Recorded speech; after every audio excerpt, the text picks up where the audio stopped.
Hi friends, welcome to my channel. അപ്പോൾ നമ്മൾ നാട്ടിൽ പോയിട്ട് ഞാൻ പറഞ്ഞില്ല, ക്രിസ്മസ് നമുക്ക് വലിയ ആഘോഷമൊന്നും ഉണ്ടായിരുന്നില്ല. ഞാൻ എൻ്റെ വീട്ടിൽ പോയിരുന്നു കേട്ടോ. അപ്പോൾ എൻ്റെ വീട്ടിൽ നിന്നാണ് വെച്ചാൽ ഗുരുവായൂർക്ക് പോകാൻ എളുപ്പമായിട്ട്. അപ്പോൾ നമ്മൾ പിറ്റേ ദിവസം ഗുരുവായൂർക്ക് പോകാമെന്നൊക്കെ പ്ലാൻ ചെയ്തു. പിറ്റേ ദിവസം പുലർച്ചെ കേട്ടോ. കാര്യം നമ്മൾ വീട്ടിൽ നിന്ന് എപ്പോൾ പോകുകയാണെങ്കിലും രാവിലെ അല്ലെങ്കിൽ പുലർച്ചെ നേരത്തെ പോകാനാണ് നോക്കാറ് കേട്ടോ. രാവിലെ തന്നെ കുളിച്ച് അമ്പലത്തിൽ പോകാമെന്ന് പറഞ്ഞു കഴിഞ്ഞാൽ അതൊരു പ്രത്യേക എന്താ പറയുക, പോസിറ്റീവ് വൈബല്ലേ. അപ്പം നമ്മൾ എപ്പോഴും അങ്ങനെയാട്ടോ പ്ലാൻ ചെയ്യാറ്. വീട്ടിലുള്ളപ്പോൾ അമ്പലത്തിൽ പോകാമെന്നൊക്കെ വിചാരിച്ചു കഴിഞ്ഞാൽ രാവിലെ തന്നെ പോകാൻ ശ്രമിക്കാറുണ്ട് ഗുരുവായൂർക്കൊക്കെ ആയിട്ടാണ്. പിന്നെ വൈകുന്നേരത്തെ പൂജയ്ക്ക് കാണാൻ താല്പര്യം ഉണ്ടെങ്കിൽ അങ്ങനെയാണ് പോകാറ്. അല്ലെങ്കിൽ നമ്മൾ മിക്കതും ഗുരുവായൂർക്ക് പോകുമ്പോൾ രാവിലെ ആയിട്ട് പോകാറ്. ചേട്ടനുള്ള സമയത്താണെങ്കിൽ മിക്കപ്പോഴും അങ്ങനെ തന്നെ പോകാറ്. അപ്പോൾ നമ്മൾ വിചാരിച്ചൊരു രാവിലെ ഒരു 3 മണിയൊക്കെ ആകുമ്പോൾ പോകണം എന്നൊക്കെ വിചാരിച്ചു കേട്ടോ. 3-3:30 ആകുമ്പോഴേക്കും പോകാമെന്നൊക്കെ വിചാരിച്ചു. പക്ഷേ നമ്മൾ പിള്ളേരും എല്ലാവരും കുളിച്ച് റെഡിയായി ഒക്കെ വന്നപ്പോൾ ഒരു 4 മണി 4:30 ആയിട്ടോ.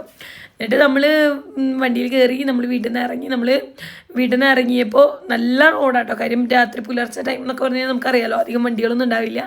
നല്ല റോഡാണ്, നല്ല അടിപൊളി റോഡാണ്. നമ്മൾ പെട്ടെന്ന് എത്തിയിട്ടോ അവിടെ. പിന്നെ എൻ്റെ അവിടെ നിന്ന് എൻ്റെ വീട്ടിൽ നിന്ന് വെച്ച് കഴിഞ്ഞാൽ ഒരു 10 മിനിറ്റ് ദൂരമുള്ളൂ കേട്ടോ. നമുക്ക് 10 മിനിറ്റ് ഡ്രൈവ് അത്രേ ഉള്ളൂ. അപ്പോൾ നമ്മൾ എത്തും. അത്രയ്ക്കുള്ളൂ ഗുരുവായൂർ അമ്പലത്തിലേക്ക് എന്ന് പറയുമ്പോൾ. അപ്പോൾ നമ്മളുണ്ട് അവിടെ പെട്ടെന്ന് തന്നെ എത്തിയിട്ടോ. പെട്ടെന്ന് തന്നെ എത്തിയപ്പോൾ പിന്നെ അവിടെ ചെന്ന് കഴിഞ്ഞപ്പോൾ ഭയങ്കര ക്യൂ ആയിരുന്നു. കാരണം നമുക്കറിയാലോ, ക്രിസ്മസിൻ്റെ പിറ്റേ ദിവസം എന്ന് പറയുന്നത് ഒരു വ്യാഴാഴ്ചയായിരുന്നു. വ്യാഴാഴ്ച പറഞ്ഞു കഴിഞ്ഞാൽ അവിടെ എന്തൊരു സ്പെഷ്യൽ പൂജയൊക്കെ ഉണ്ടായിരുന്ന ദിവസമായിരുന്നു കേട്ടോ. അപ്പോൾ ഭയങ്കര ക്യൂ ആയിരുന്നു. നമ്മൾ ക്യൂവിൽ തന്നെ കുറേ നേരം നിന്നു. ഒരു 4 മണിക്കൂറോളം സത്യം പറഞ്ഞാൽ ക്യൂവിൽ നിന്നു എന്ന് പറയാം. നമ്മളവിടെ ഒരു 5:30 ആയപ്പോൾ എത്തി.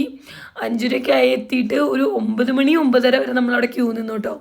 അവിടെ അത്രയും തിരക്കുണ്ടായിരുന്നു അവിടെ. പിന്നെ കുറേ അകലെന്ന് വന്ന ആൾക്കാരും ഒക്കെ. പിന്നെ ഞാൻ പറഞ്ഞല്ലോ, വ്യാഴാഴ്ചയായിരുന്നു, ഒരു സ്പെഷ്യൽ പൂജയും ഉണ്ടായിരുന്നു. ഭയങ്കര ക്യൂ. നമ്മളാണെങ്കിൽ ഒരു 5:30 മുതൽ ക്യൂ നിൽക്കുന്ന കേട്ടോ. 5:30 മുതൽ 9 മണി 9:30 വരെയും അവിടെ ക്യൂ നിന്നിട്ടും ക്യൂ അങ്ങോട്ട് നീങ്ങുന്നില്ല. പിന്നെ കുറച്ച് കഴിഞ്ഞപ്പോഴാണ് ഒരു അനൗൺസ്മെൻറ്റ് കേട്ടത് കേട്ടോ. 12 മണി വരെ ഒരു ഉച്ചപൂജയ്ക്ക് അവർ നട അടയ്ക്കാൻ പോകും. ഉച്ചപൂജയ്ക്കല്ല, അതിന് മുന്നേ എന്തോ ഒരു പൂജയുണ്ട്. അപ്പോൾ അതിന് നട അടയ്ക്കാൻ പോകും. അപ്പോൾ 12 മണി വരെ തുറക്കില്ല. അപ്പോൾ അങ്ങനെ. അപ്പോൾ അത് കേട്ടതോടുകൂടെ നമ്മൾ എല്ലാവരും ക്യൂവിൽ നിന്നാണ് മാറിയിട്ടോ. കാര്യം 12 മണി വരെ നട തുറക്കില്ലെങ്കിൽ പിന്നെ ആരും ക്യൂ അങ്ങോട്ട് നീങ്ങില്ലല്ലോ. അപ്പോൾ നമ്മൾ എന്തായാലും ഇറങ്ങിയപ്പോൾ നമ്മൾ വിചാരിച്ച് സൈഡിൽ കൂടെ കയറാമെന്ന്. അങ്ങനെ നമ്മുടെ അമ്പലത്തിൻ്റെ സൈഡിൽ കൂടെ നമുക്ക് അകത്തേക്ക് കയറാമല്ലോ. അപ്പോൾ അങ്ങനെ അകത്ത് കൂടെ കയറി. എന്നാലും നമുക്ക് തൊഴാനൊക്കെ പറ്റിയിട്ടോ. ഉള്ളിലത്തൊക്കെ കാണാനൊക്കെ പറ്റി, നമുക്ക് കണ്ണനെ കാണാനൊക്കെ പറ്റിയിട്ട്. എന്നാലും പക്ഷേ നമുക്ക് എന്താ പറയുക, ക്യൂ നിന്ന് ഉള്ളിൽ കയറാൻ പറ്റിയില്ല എന്ന് മാത്രം. അത്രയും തിരക്കുണ്ടായിരുന്നു ആൾക്കാരും. പിന്നെ അവിടെ തന്നെ കുറേ കല്യാണങ്ങളും നടക്കുന്നുണ്ടായിരുന്നു ആ സമയത്ത്. അതിൻ്റെ തിരക്കും ബഹളവും ഒക്കെ.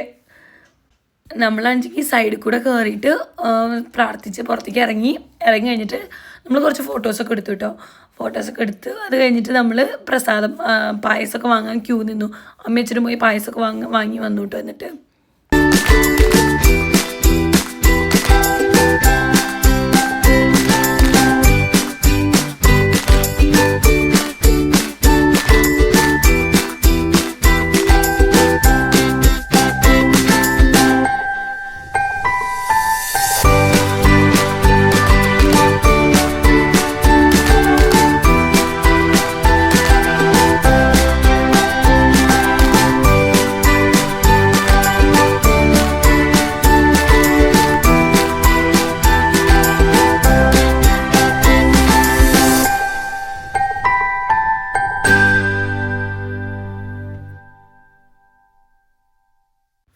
എന്നിട്ട് നമ്മൾ അകത്തേക്കൊക്കെ കയറി സൈഡിൽ കൂടെ, ഞാൻ പറഞ്ഞല്ലോ, സൈഡിൽ കൂടെ കയറി തൊഴുത് ഇറങ്ങി.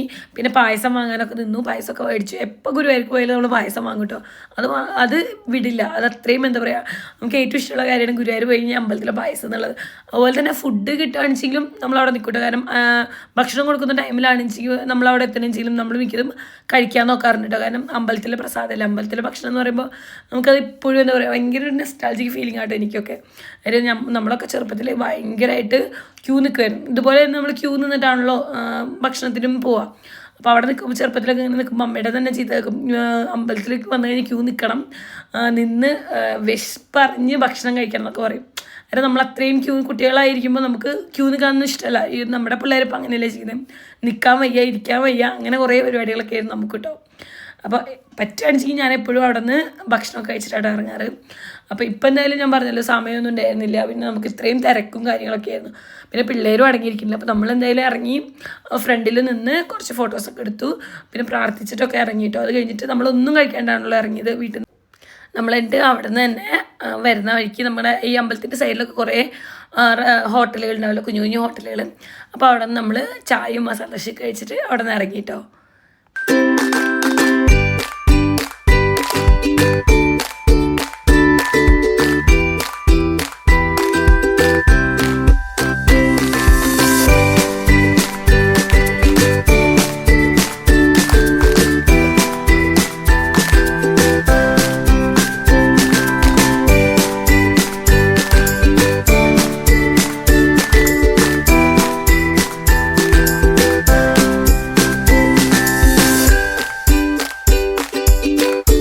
അപ്പോൾ അതൊക്കെ കഴിഞ്ഞ് നമ്മൾ വണ്ടിയിൽ കയറിയപ്പോൾ വേഗം തന്നെ ഞാൻ ചുസ്റ്റിൻ്റെയും ധ്രുവയുടെയും സ്കേർട്ടൊക്കെ മാറ്റിച്ച് കൊടുത്തുട്ടോ. ഞാൻ അവർക്ക് ട്രൗസറൊക്കെ കൈ പിടിച്ചിരുന്നു, കാരണം സ്കേർട്ടൊക്കെ ഇട്ട് അവർ ആണെങ്കിൽ മര്യാദയ്ക്ക് ഇരിക്കില്ല, ആകെ അങ്ങോട്ട് ഇങ്ങോട്ട് ചാടി ചാടി ഇരിക്കുകയുള്ളൂ. അപ്പോൾ വരുന്ന ടൈമിൽ പിന്നെ അവർ ഉറങ്ങിയിരുന്നു, അതുകൊണ്ട് വലിയ പ്രശ്നം ഉണ്ടായില്ല. അപ്പോൾ പോകുന്ന ടൈമായപ്പോൾ ഞാൻ ആ സ്കേർട്ടൊക്കെ മാറ്റിച്ച് അവർക്ക് ഓരോ ട്രൗസറൊക്കെ ഇട്ട് കൊടുത്തുട്ടോ. കാരണം അവർക്കും ഇരിക്കാൻ കുറച്ചുകൂടി കംഫർട്ടായിരിക്കും. അപ്പോൾ അങ്ങനെ